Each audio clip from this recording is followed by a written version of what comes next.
Good evening. Welcome back to the workshop. Welcome back to Northern Maine Productions.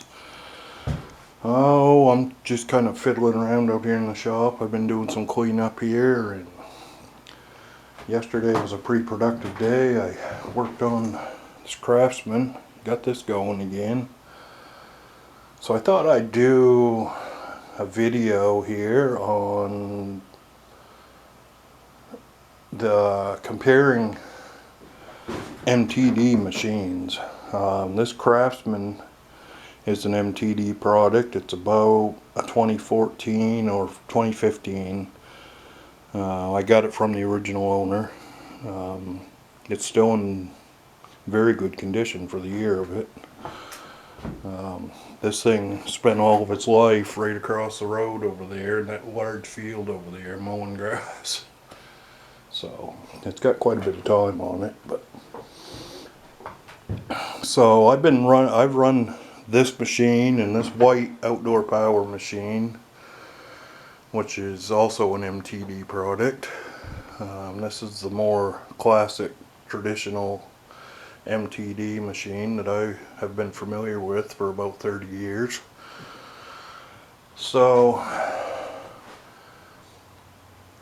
I don't know, I've never seen anybody do a comparison in technology before, and I gotta tell you, I drove this Craftsman around for 2 or 3 hours yesterday afternoon, or last night actually, just about this time yesterday, and I'm not gonna lie, I wasn't super impressed with this machine.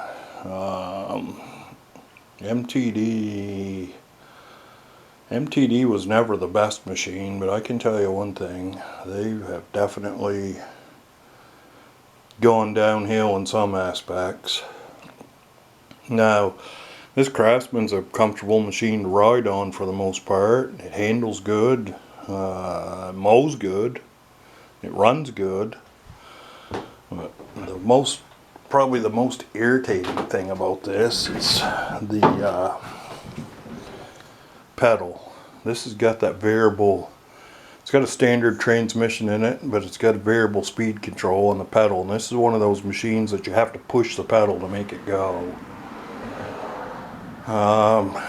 It's sort of like a hydrostatic unit, sort of not, and it's not my favorite thing.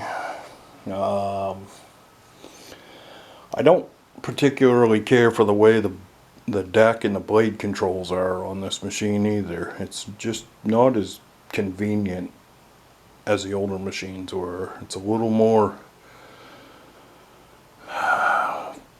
for somebody that's not used to mowing. You know, if somebody mowed with one of those older machines for a long time, it's a little hard to get used to, because you know, on the white, when you drop the deck with that handle over on the right hand side, when you drop the deck engages at the same time, and from there you just set your heights right on that same lever. Well, this one here, you got two controls. So, you know, probably some people might be a little more confused about that. To be honest with you, the technology in these two tractors is pretty much the same. This one doesn't do anything any different really than the white does. They got the same type of, they've got basically the same setup for the safety switches. You got to push the brake pedal to start this one. This one has a seat switch on it that'll shut off if you come off the seat. The only difference is with this white, or with the Craftsman here, you have to, that's your normal run position, you have to put it in this position and push this button and wait for that little red LED to come on before you can mow backing up. It's not really a super big deal, but it's a step you have to take, and if you come off the seat on the stupid thing, when it's in that mode, the machine shuts off. You have to shut it off and restart it. But The forward and reverse lever is a little awkward on this thing too. These transaxles that have been in these manual transaxles have been in these MTD tractors have never been a very good shifting transaxle. They're hard to get in and out of gear, and I believe that this Craftsman has got the same identical transaxle in it as that old white does, because this one's the same exact way. The shifter's a little easier to get at on this one. It's right in the tunnel. Now this machine here, I was going to talk about the safety switches on this one. This one here has actually got a safety switch right here. Originally, you couldn't mow it all in reverse with this machine, but you know, us guys that worked on these things for excuse me, these guys that worked on these machines for years and years figured out that you just take this plate off of here, unplug the safety switch, and you could mow in reverse for as much as you wanted to, and it didn't affect the way the rest of the machine operated. The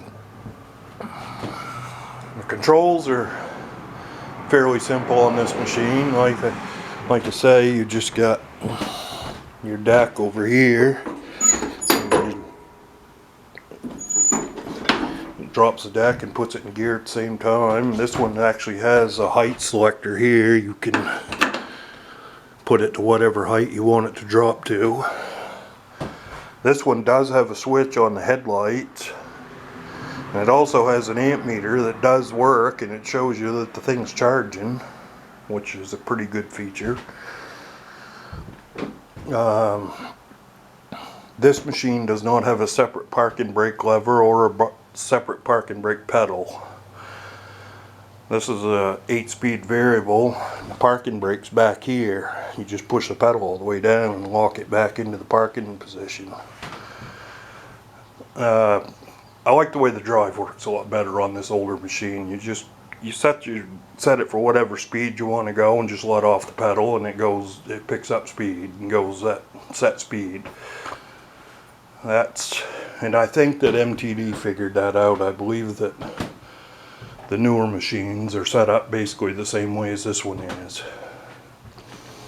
The only thing that's really different as far as starting this machine from that Craftsman is this one has a separate choke control lever on it. This machine has actually got a fairly new style engine in it for this type of machine. These type of machines here were made starting way back in the 1980s. I'm guessing around 86 or 87, maybe a little earlier. They'd come out with basically the same, but the vast majority of these machines had L-head. They had the old flathead Briggs & Stratton engines in them. This one's got a 13 horsepower Industrial Plus engine in it, which is basically the same thing as an Intech engine. It's an overhead valve engine. It's had a few problems in its lifetime, but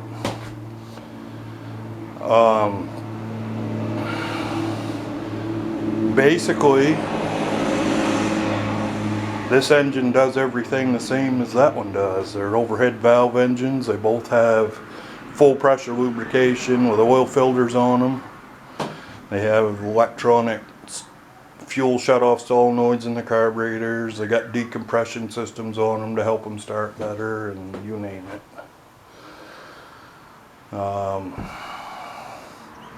This machine, open the hood up on this. This machine has got an engine that I believe MTD sourced from China. It's just a 420cc no-name overhead valve single cylinder engine. It runs good. I'll give it that. It does run real good. And it's got quite a bit of time on it. As you can see, the gas tank's in about the same location. They probably hold about the same identical quantity of gas. In fact, looking at them, I think the tanks are identical on them two machines, other than this one's got an emissions control hose in the top of it for the new closed evap system. But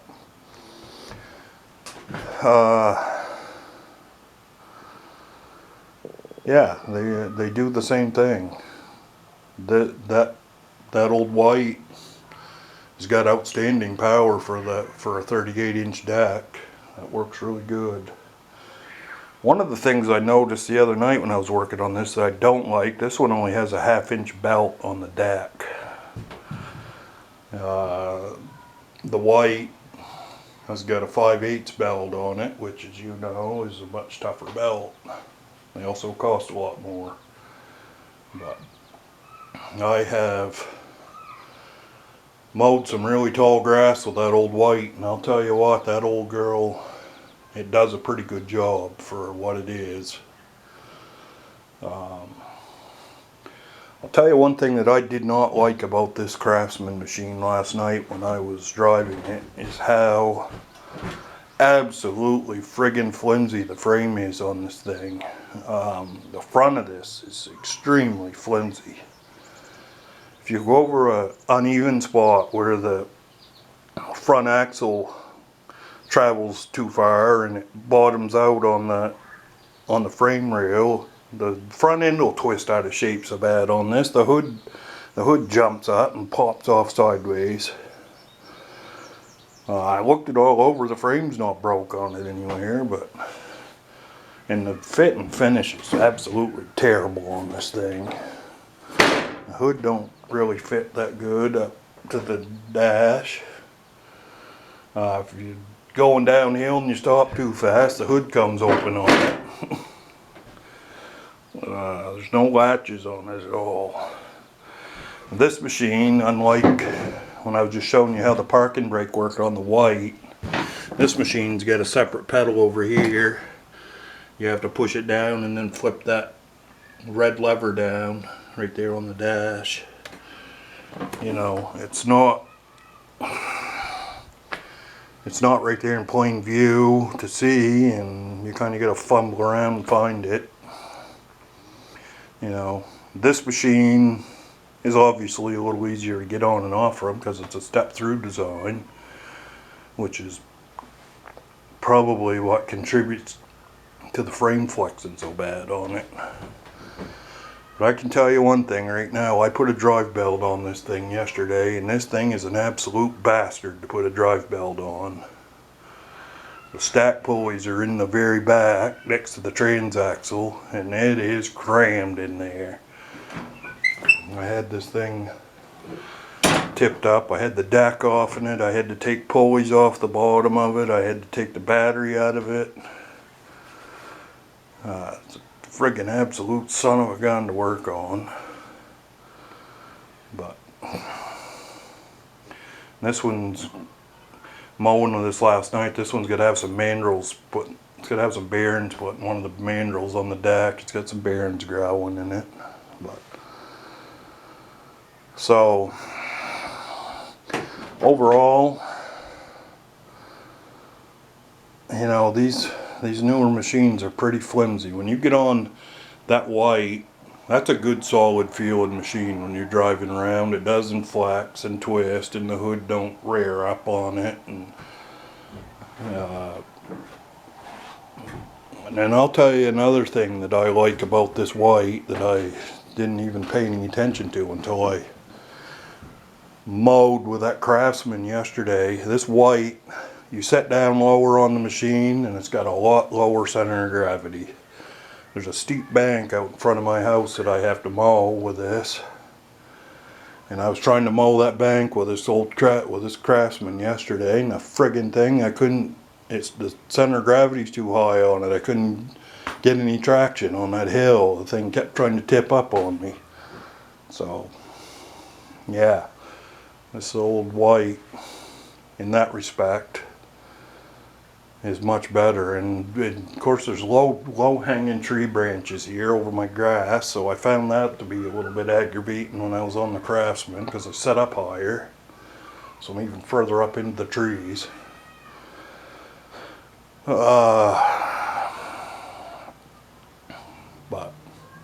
overall, for the amount of time that's gone by, I think there's probably about 15 years between the time this white was manufactured and the time that Craftsman was manufactured. I don't really see that they improved things a whole lot. Not really. Whatever things that they did improve on, they made something else worse. Now, I don't know, many of you who've worked on these machines here over the years probably remember that there was always an issue with the blades running all the time because of the way this deck disengages on these things. Where sometimes the arms would either get bent that support the deck, or the slots where they pass down through the frame rail would wear eventually, and when that happens, it lets the deck set back too far, and the deck won't disengage. I looked this one all over really good about a year and a half ago, and I had the deck off on this one, and this one's got almost no wear on it, so it still works as good as it ever did. The brake shoes are worn out on it. The deck does spin a little bit on it when it's running, but I will say this much about this 13 horse engine: the fuel economy is not bad on that. About 10 years ago, I had another Craftsman LT1000, I think it was. It was one of those old green ones, and it had the 15 horsepower overhead valve brigs on that. And I'll tell you what, that thing was thirsty. That liked its gas pretty good. Of course, these don't compare to that little 8 horsepower snapper lawnmower, that little flathead Briggs. That thing just sips gas. That doesn't. I can fill that little tank up on that. I think that holds about a gallon of gas. You can mow for over 2 hours with that on a tank of gas.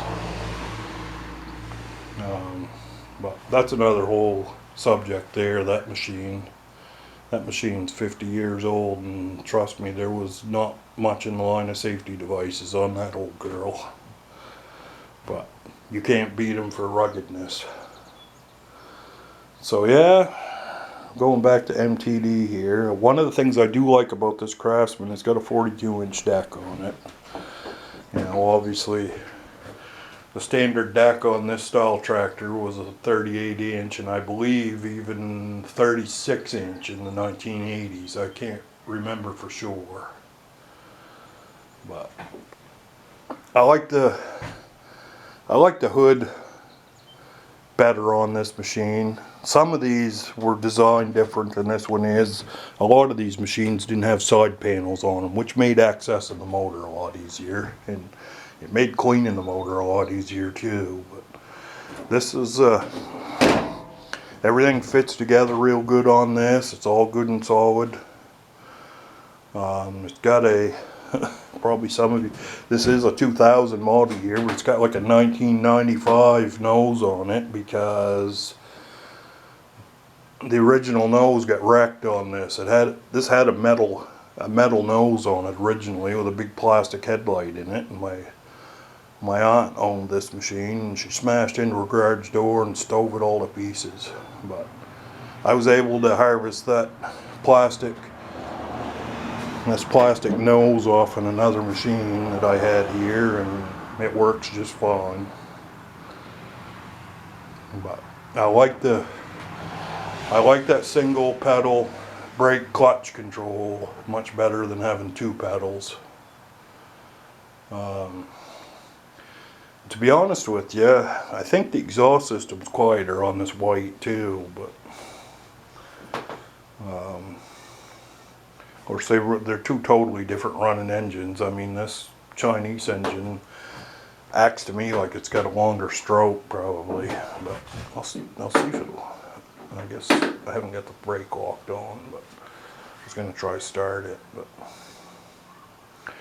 the seat's very comfortable on this machine. This one has an adjustable seat on it. The seat on the old white is pretty well spent, as you can tell. The trim came off in it, and it's pretty well had it. But this machine also has an adjustable seat on it too, which is a fairly rare option. There is a bolt and the spates are missing out of the stupid thing, but I've got an idea how to fix that when I get the new seat for it. I found a seat on Amazon the other day that's about 60 bucks for this thing, so I'm probably going to buy one of those and put it on there. Probably in the future here, at some point, I'm going to do some disassembly on this old white. And we're going to refurbish the paint on it and make it look better again. This machine is still in excellent mechanical condition, so I might just as well fix it up and make it look the part, I guess. The front end bushings are all nice and tight in it still. The rear axle works good. The deck works good. So I'm going to keep this one for the long run, even if I do have to eventually put another motor on this stupid thing. I don't know about the Craftsman. I'll run it for a while.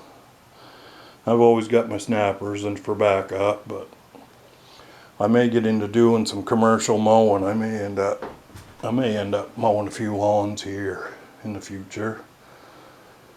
It's hard to tell, but anyways, I just thought I'd do a little bit of comparison one-to-one here on MTD machines. I can tell you one thing about this Craftsman. The headlights sure look a lot better in this than they do in this old MTD. That thing looks like most old cars from the 90's did with their yellowed lenses. I actually cleaned that lens up and buffed it once, and it cleaned up pretty good, but it's pretty well yellowed out again. So, well, anyways, I hope you guys enjoyed this look at these two lawnmowers. They're two very different machines. I had a lot of experience with these old MTD machines like this white. We used to sell a New Englander brand machine when I worked at RC Logging years ago, and they were basically the same identical machine as this. They were a pretty good machine. They were tough. There were some issues. If you leave them outdoors a lot, the stack pulley had a tendency to seize up on them and it wouldn't change gears anymore. And then there was the issues we talked about with the deck. And I think that, if I recall, the early machines like this did not have the frame reinforcement where the transaxle bolts in there, and the transaxles used to break loose in the back of the frame on these. Obviously this one's new enough, so it's got the reinforcements, but I do remember putting a number of those reinforcement kits in the real early machines back in the day. But overall, these weren't too bad. But, well, I suppose I need to get this place closed up, and I'm gonna go have some supper, I guess. So you all have a great evening, and maybe I'll do something. Maybe we'll compare technologies between the snapper and one of these ones here at some point in time, because I can tell you there's a lot of differences between that and these. So anyways, have a good evening. Talk to you guys later. Bye bye.